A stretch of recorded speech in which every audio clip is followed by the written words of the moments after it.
جو اللہ اور قیامت کے دن پر ایمان رکھتا ہے اسے چاہیے کہ اچھی بات منہ سے نکالے یا خاموش رہے۔ جلد تجربہ کار ہونے کے لیے ایک اصول یاد رکھیں، زبان بند رکھیں، آنکھیں اور کان ہمیشہ کھلے رکھیں۔ خاموشی آپ کو اپنے مقصد پر توجہ مرکوز کرنے میں مدد دیتی ہے۔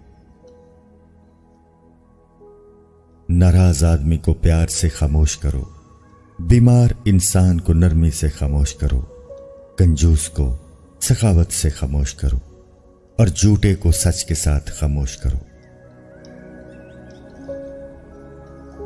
خاموشی آپ کو ایک کامیاب انسان بننے میں مدد دیتی ہے۔ خاموشی آپ کے ذہنی تناؤ، سٹریس کو کم کر کے آپ کو باشعور انسان بننے میں مدد دیتی ہے۔ خاموشی ایک ایسی عبادت ہے جسے فرشتہ لکھ نہیں سکتا، شیطان اسے بگاڑ نہیں سکتا اور کوئی اسے جان نہیں سکتا۔ بولنے کا حق چھینا جا سکتا ہے، خاموش رہنے کا نہیں۔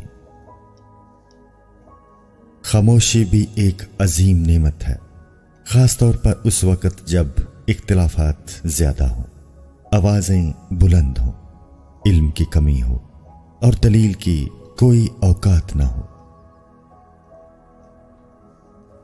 خاموش رہنا بہت مشکل ہے، لیکن خاموشی بہت بہترین انتقام ہے۔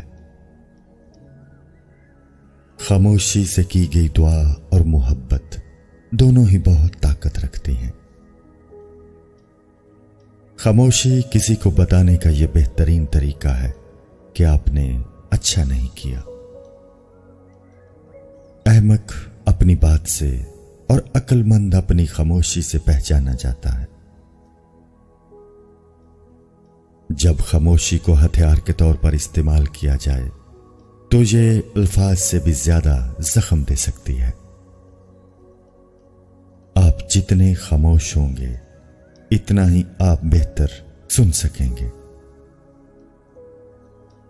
ان کی خاموشی سے ڈرو جن کا آپ نے دل دکھایا ہے، کیونکہ اگر انہوں نے کچھ کہا نہیں یا کیا نہیں تو بدلے میں اللہ ضرور کرے گا۔